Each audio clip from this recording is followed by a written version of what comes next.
everyone. You are watching the program Let's Revise Together. It is a program that is meant for students of Premier and Terminal that are on the verge of sitting for the examination that are just around the corner. I am Alaboy Adodo and I am your host. The program is just to help those who are going to sit for those examination very soon to get prepared for every exam. So today's program is going to focus, we are going to focus ourselves on some grammar aspect of the English language through some exercises just to help you to revise whatever you are. You may be at home, in your schools, everywhere you are, you can follow us. So you are welcome once again. Now let's quickly watch what I have prepared for today. So let's watch the set of exercises we have. Okay, the first one is based on the use of active voice and passive voice. We have some questions there. We are going to solve them. The second one is the use of the correct tense or form of verbs. The third one is about the relative pronouns. So the fourth one will be some miscellaneous questions. But for the meantime, let's start with the first one. So let's come back to the studio to continue. All right. Question number 1. The question is turn the sentences into active or passive voice. Before we start, it is very important that we all know what is active voice and what passive voice is. So let's quickly revise or come back on that. Active voice and passive voice. 1. When we are talking about passive voice, active voice is just what? We can sum up that voice by saying that it is subject plus verb plus object is what we call active voice. What do we mean by the subject? Is the person or the object, that is the thing that is doing the action, and the object is what? The person that is receiving the action is what we call, when we have that structure in a sentence, or a sentence is made up of this, we call it active voice. But make sure that your verb should be a transitive verb. A transitive verb is any verb that admits what? An object. Now, when we are dealing with passive voice, it is a little bit different. Here, your object, when your object is going to take the place of your subject, and your subject also will do the same. But be sure that you precede your subject by the preposition by. And talking about the verb, you must use this. Be, the main rule of passive voice is be plus past participle of the verb. This structure is what we call passive voice. Let me take it again. An active voice is just a sentence that has what? The structure, subject, verb, and object. But be sure that your verb is a transitive verb. A transitive verb is a verb that admits an object. Active voice has nothing to do with passive voice. Passive voice is a little bit different from active voice in such a way that passive voice admits what? Must have what? Be plus past participle of the verb. PP is what we call past participle of the verb. Now, be must be in any tense or form. It can be in present, then we have am, are, is. It can be in simple past, then we have was or were. It can also be in present perfect, that is have or has been, and past perfect had been, and so on. So it doesn't mean that anytime you are asked to form the passive voice you must place be. No, be in the correct form of the verb in the active voice. Briefly is what we can say about active and passive voice. All right, now let's come back to our assignments. You are asked to put those sentences into active or passive voice.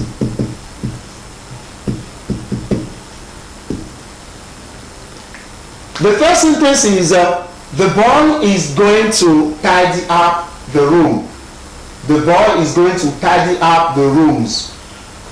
If we take this sentence, first of all, we have to know whether the sentence is an active voice or passive voice. How are we going to proceed? Very simple. Who is the subject in this sentence is the boy. S. The boy is going to tidy up what? The rooms. So room is the object. Now the verb here is going to. What we have here is a verb phrase. This is a verb phrase. But the main verb, the transitive verb we are talking about here is tidy up. Is going to is just used to show that the action is an immediate action.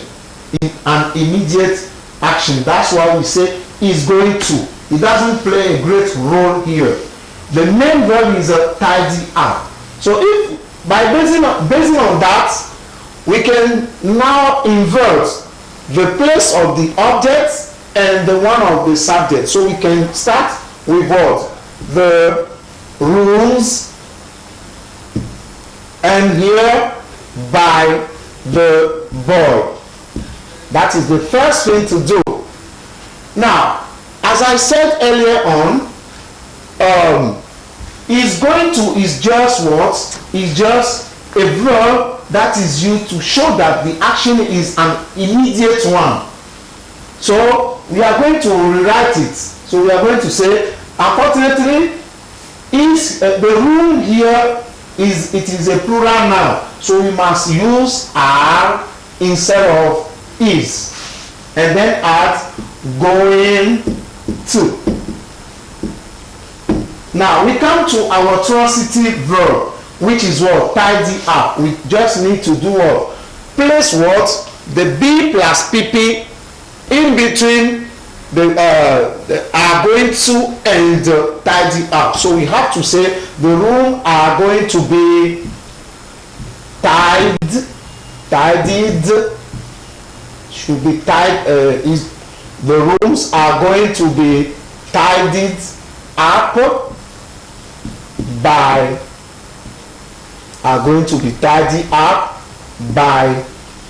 the boy. So when the answer we can have here is that the rooms, the boy is going to tidy up the rooms. This is an active voice. In passive voice, we have to say the rooms are going to be tidied up by the boy. Why do we change the y into INIIED? Just because tidy is a regular verb. The past participle of any regular verb is obtained by adding ed. But our verb here ends with what? Y. We have to change y into I before adding ed. It's exactly what I have done here. So that is for the answer number 1. Going to the second one. Let's fight for our rights. Let's fight for our rights. This sentence doesn't contain be. It doesn't contain the past participle. So it is what? It is an active voice. When we are asked, to put it into passive voice. What to do is very simple. First of all, we have to find out what? The subject. And then what? The object. But based on that, here we have, instead of saying let's fight for our rights, we can also say we should fight for our right. Let is used when the person who is talking is involved in the action. Here, when we say let's, it means the person who is talking or the people who are talking are involved in the action. So let's here can be, we can replace it by we should. Then if it is so, let's here, our subject will be here, and then the object is our right. So when we are asked to put it into passive voice, we should start with our right. We are going to say our rights should be fought. Fought is the past participle of fight. Should be fought for.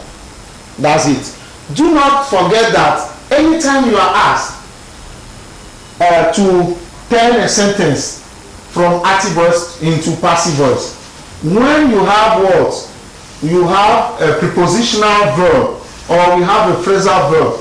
Make sure that your preposition should be followed, your verb should be followed directly by the preposition. Is exactly what I have done here. Our right should be fought for, full stop. When you are going to, for instance, let's here is we should. So when you have a personal pronoun as subject, in passive voice you can drop it out. You can drop it. Instead of saying our right should be fought for by us, no, you can say our right should be fought for. Very simple and correct. I hope you are following me. Now let's quickly move to the third one. People think the world is getting more and more dangerous. People think the world is getting more and more dangerous. If you look at this sentence very well, you will notice that it is a little bit different from the other two that we have done so far. Just because here it contains two subjects. The first one is people, S1. The second one is the world, S2. So we have two subjects. In the same vein, we have two verbs. The first one is think, V1, and the second one is V2. So anytime you have such a sentence, don't panic at all. Be sure that you are dealing with or you are asked to deal with what? The particular case of passive voice. So to turn such a sentence into passive voice, it is very simple. It is twofold. There are two ways of doing that. The first way, the first case is you start your sentence with what? We begin your sentence with it. So you say it. You use the passive voice of this V1 of the verb number 1. So the passive voice, as we said earlier on, we form the passive voice with B plus PP. So we have to say it is. The past participle of think is thought. So it is thought. And then you copy the rest of the sentence. So we are going to say it is for the world is getting more and more dangerous. More and more dangerous. That is the first option, the first way of doing that. The second one, the second case is a little bit different from the first one. How to proceed? Here you have to start with what? Your V2, your S2, sorry. You have to start your sentence with the S2 followed by the passive voice of V1. And then you find the infinitive form of the V2. Let me take it again. You begin your sentence with the subject number 2, the subject 2. And you add the passive voice of verb 1. And then you find the infinitive form of V2, verb 2. So let's write. In our sentence here, the S2 is the word. So we are going to say the word. The passive voice of V1. V1 is think.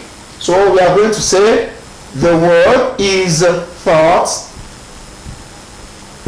And the infinitive form of V2 is to be. So the word is for to be, getting, and you copy the rest of your sentence. More and more dangerous. So that is the way, that is what we can, how we can solve our question, the 3 questions we have on the board. I hope you have understood. If you don't understand, please don't hesitate to dial our number, which is what? The phone number of to get in touch with us is 70388090. So if you call this number, phone number, you can get in touch with us. I hope you have understood.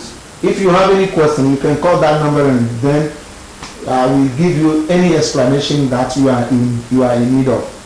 So let's quickly move to the second exercise, the second set of exercise. So let's move to the second one.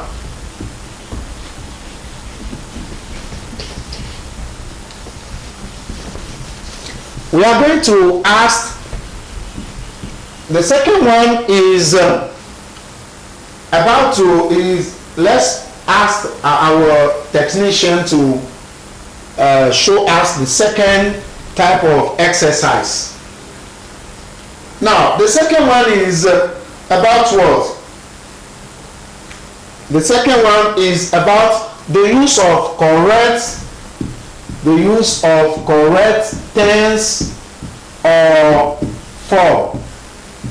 The use of correct tense or form. What do we mean by tense? When you are dealing with tense, when you are asked to find the correct tense, it's just to put the verb into simple or any tense. You are asked to put it into any tense. It may be simple present, present continuous, simple present perfect, present perfect continuous, simple past continuous, past perfect continuous, simple future, future perfect, future continuous, and so on and so forth. So that is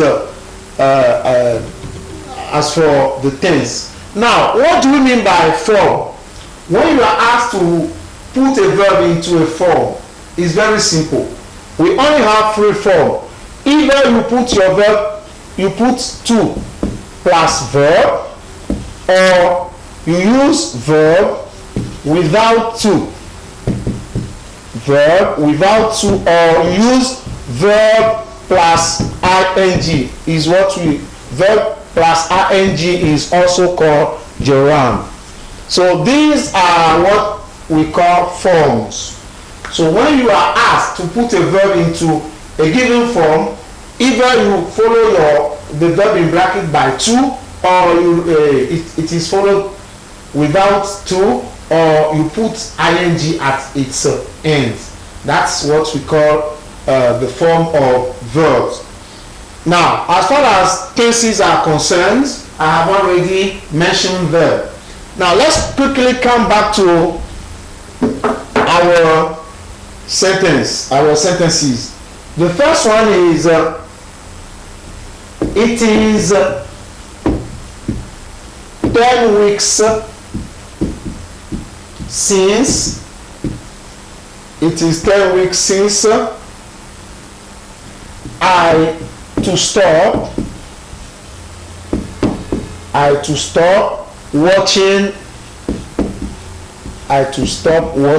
television, TV.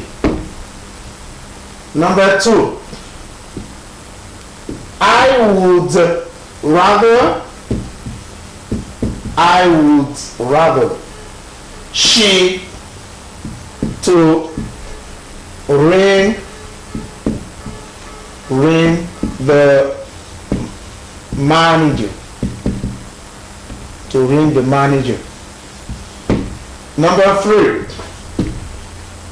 it is the first time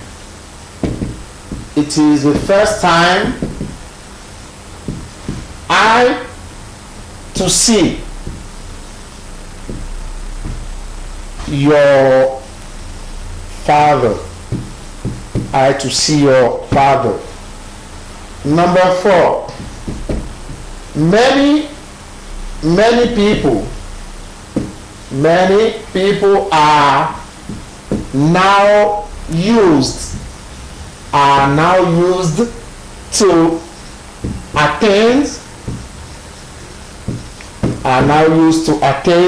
church services on Sundays.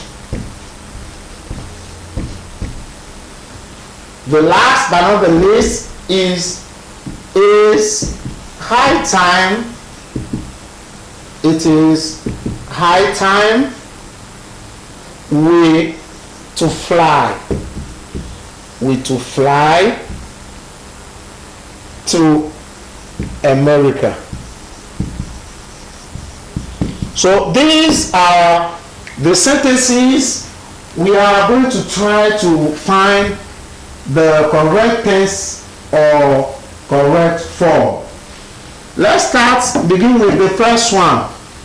It is 10 weeks since I stopped watching TV. I stopped watching television. What I want to call your attention on is this. Anytime you have this, you have, first of all, ago, yesterday,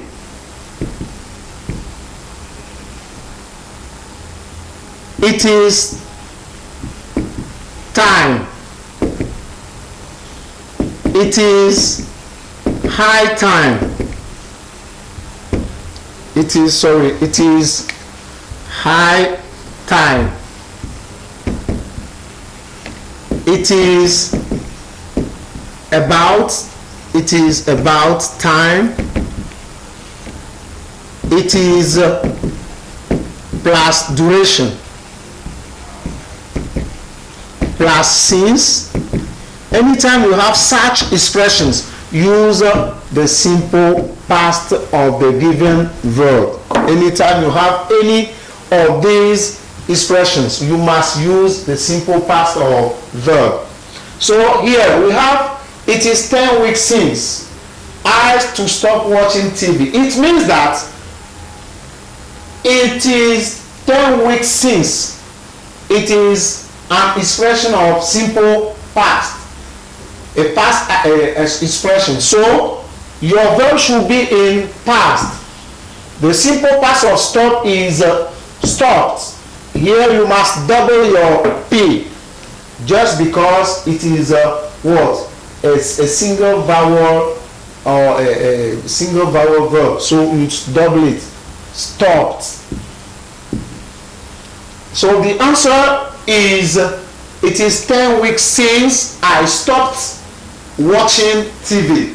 Don't forget to pronounce ed here. Don't say stop the. No, it's wrong. Excuse me. That is not the right pronunciation. You say stopped. So it is 10 weeks since I stopped watching television. Number 2, I would rather she to ring the manager. Here also, anytime you have the expression I would rather, when you have, let's quickly move on. When you have the expression would rather or had better and the like, they are always followed by what? Verb without to, no to. For instance, I say I would go home. I would go home. I had better stay at home. Don't say to. Don't add anything to your verb. It must be in bare form. Bare form, it means without the ing, without to.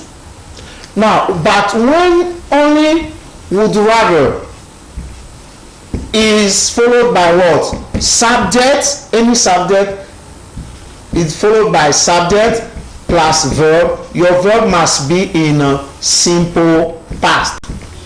That's why here we are going to say I would rather she. The simple past of ring is rang. She rang the manager. So that is the answer number 2. As far as the third question is concerned, it is the first time I to see your father. Here, the expression we are having in this sentence is it is the first time. So don't forget this. I may start cleaning from the above. When we have it is time, no, it is the first time, it is the second time, it is the third time. Please use what? The present perfect of the verb. Present perfect of the verb. Okay? So anytime you have, it is the first time, it is the second time, it is the third time, or ever, never, since, for, already, just in your sentence, use what? The present perfect, which is formed with have or has plus past participle of the verb plus pp. So based on that, our answer should be what? It is the first time I have seen. I have seen your father. I hope you are following me. If there is any question, please just dial our number, which is 70388090. We have it. I have written it on the board.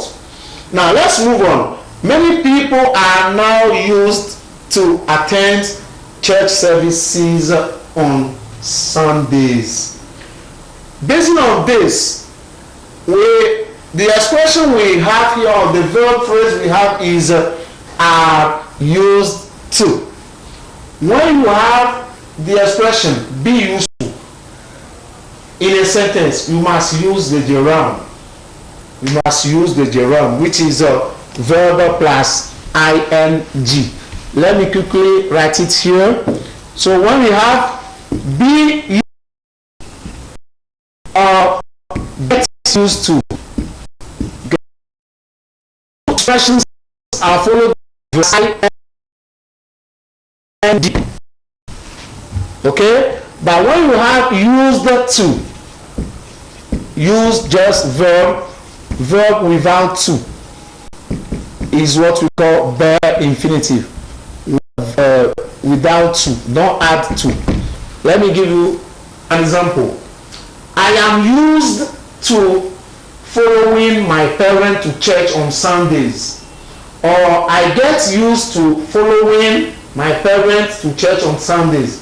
That I used to follow my parents to church on Sundays. I used to follow, but I am used to following. So, based on that explanation, here we have are used to. So, our verb should be in what? Gerund form. That is a verb plus ing form. So, we are going to say, many people are now used to attending church services on Sundays. That's it. Are now used to attending church services on Sunday. Now let's quickly move to the last one. It is high time to fly to America. I have already explained this.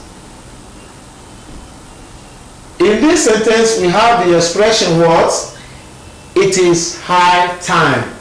When you have it is high time in a sentence, we must use the simple parts of the verb. So, the simple parts of to fly will be what? Flew. So, it is high time we flew to America. So, that is the correct tense of the verb. The correct tense of that verb. Flew. Good. We have finished with the second type, a second set of questions. Let's quickly move to the third one. The third one is based on what?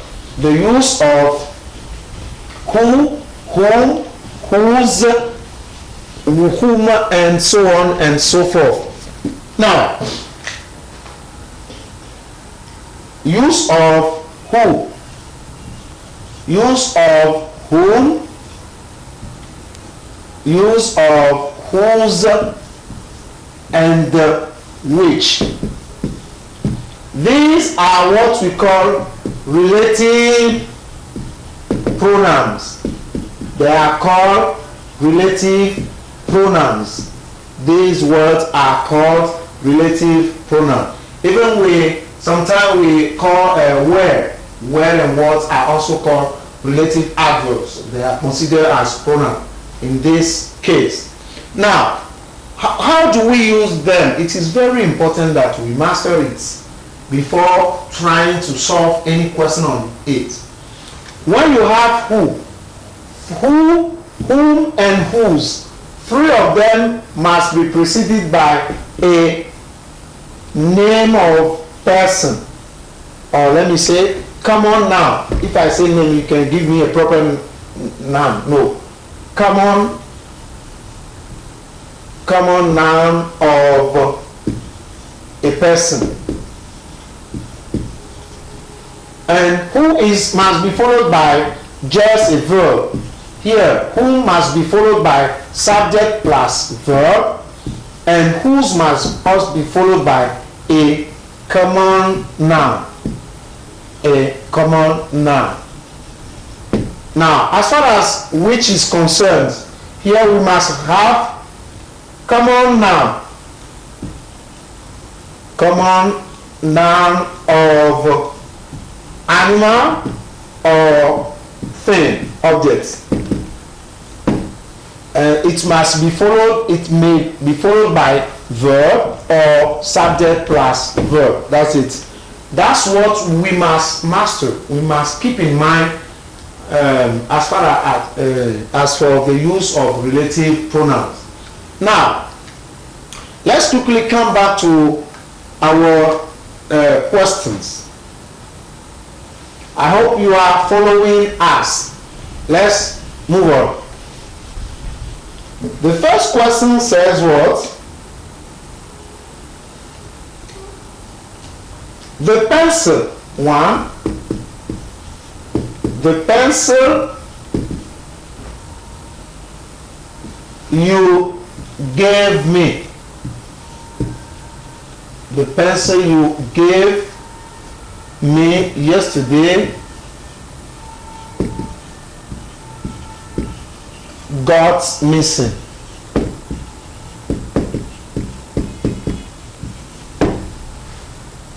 Number two, the author book You are reading. You are reading now. Won the prize.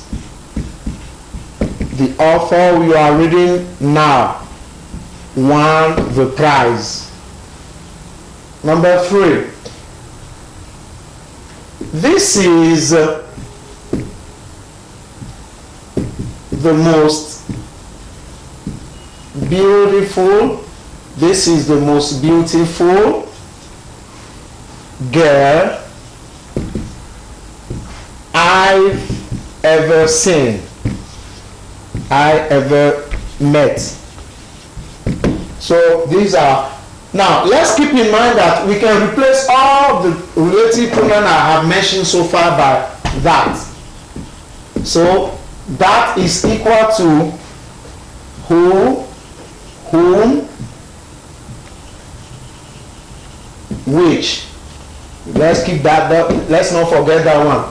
So the pencil you gave me yesterday got missing. In our sentence here, the first word is a common noun of object, which is pencil.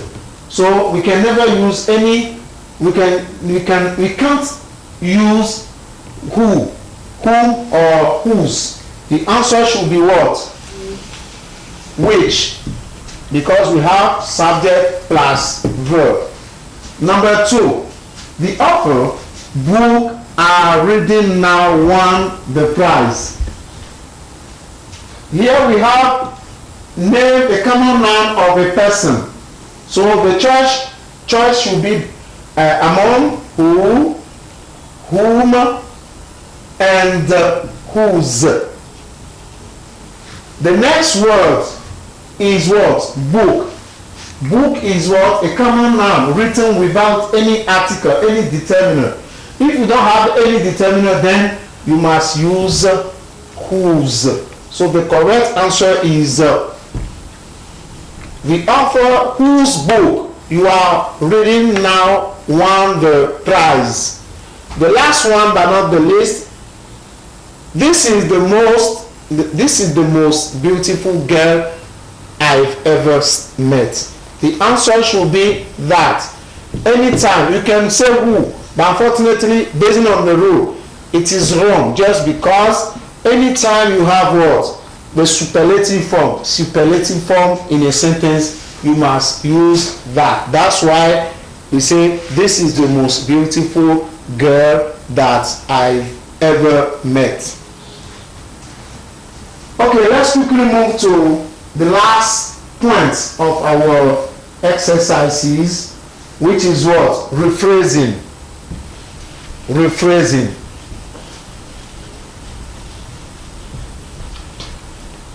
Good. The last one is we have miscellaneous questions, grammar points that we are going to try to solve. The first one is 1. A. Never I have. Never have I seen such a beautiful man or such a handsome man. We are asked to rewrite this sentence by using this prompt. It is, if you look inside into the sentence very well. We are dealing with the last one. If you look at it, the first one, or let me quickly copy all on the board. If you look at it very well, we say, never have I seen such a beautiful man. We can notice that we have the use of what? Never have I plus what? It means we have what? Present perfect tense. Present perfect tense. We have ever in the sentence. So we can also say, I have never seen such a beautiful man. The use of such a shows that we are dealing with what? We are comparing. It means that this is the first, the only man, beautiful man that I've ever seen in my life. So the answer should be what? It is use the comparative superlative form. The most beautiful man. The most beautiful man that I've ever seen. So make sure that you make use of ever, not never. No. When you are given never, if you want to rewrite it, you use ever. That is very important. You use the comparative form followed by present perfect with ever. So this is the most beautiful man that I've ever seen in my life. Number 2. A.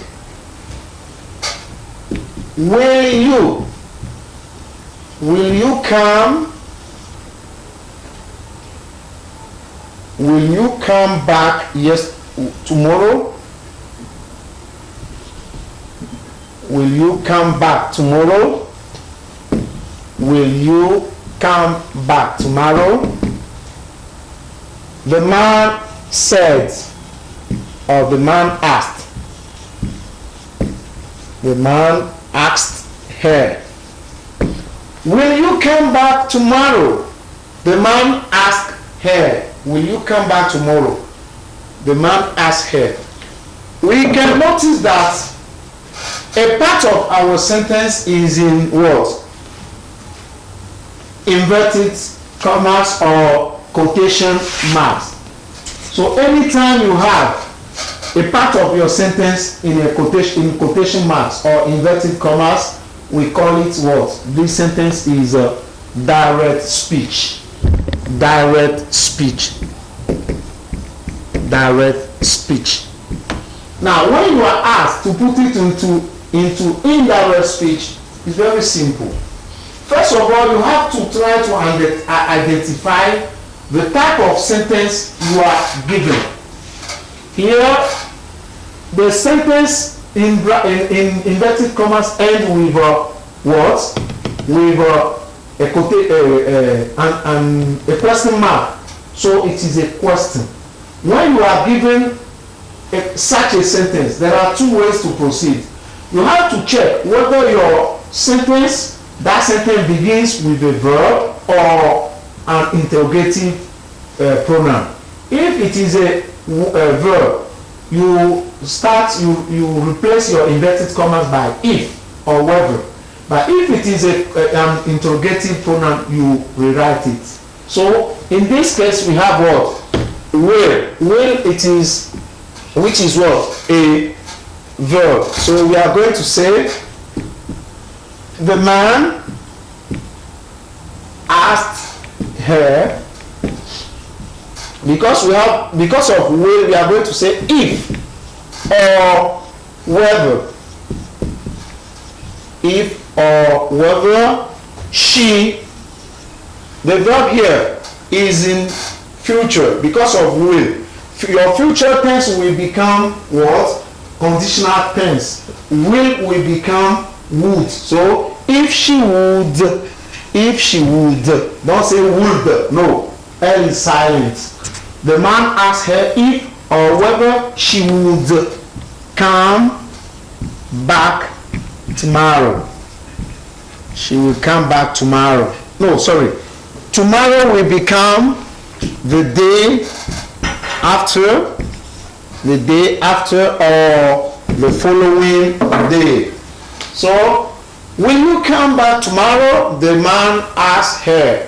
In indirect speech, we have to say, the man asked her if or whether she would come back the following day or the day after. That is the correct answer. The time is against us, but let's quickly move to another tense, which is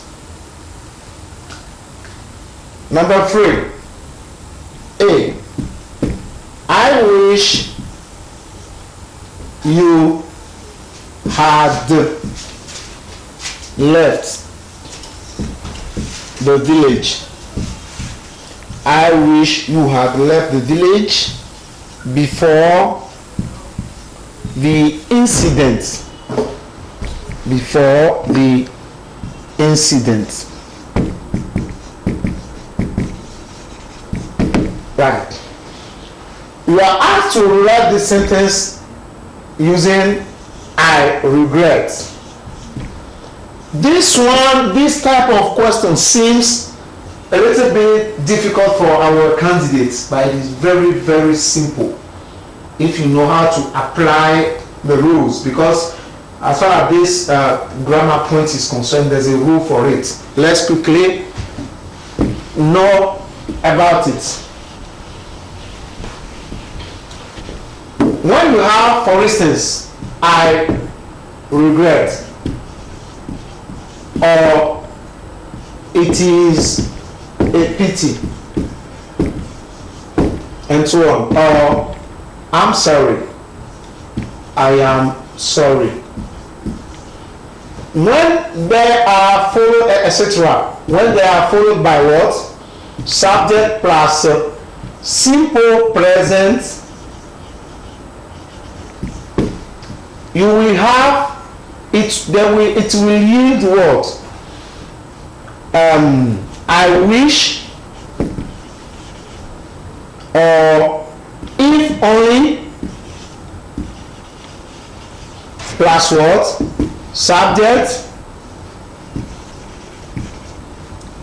plus simple past. And then when it is positive here, it will become negative here, and vice versa. Negative will become positive. Now when you have simple past here, it will give past perfect here. And when you have simple future, it will give simple conditional here. So very simple. When we say that we are dealing with only regret, when it is a wish in future is what we use. So when we say, what is it? I wish you had left the village before the incident. The tense we have here is had left. It means that this is this part that we are given. So we are using I wish plus past perfect.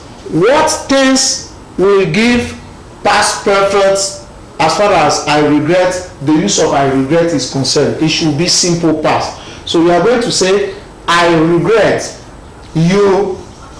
The verb here, the sentence here is in positive form, affirmative form. It must be in a negative form here. So I regret you didn't what? What is the tense? What is the verb? Sorry, didn't leave the village before the incident.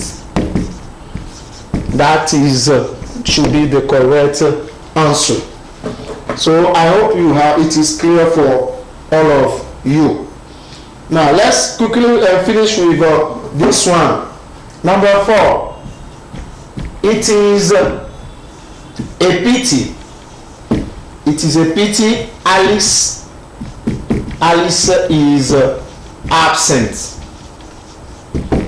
We are going to do the same thing. We have it is a pity. We can replace it by I'm sorry. We can also replace it by I regret. So we can say the verb here is in present. We can say if only Alice if only Alice wasn't absent.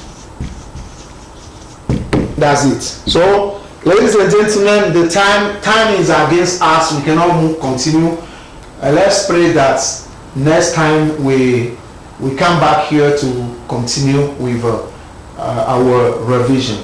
I'm very happy, very glad to be your host this evening, and I hope that you have followed me very well, and you are going to take into consideration all what I have taught you so far. They are not difficult at all. It's when you have that will to practice, to make to do homework, you will see that it is very, very easy for you, because there's a saying that practice makes perfect. The more you are practicing, the more perfect you will be. So thank you for watching us, and stay tuned on this channel, and take care and stay safe. Thank you a lot, and let's say see you next time. Bye bye.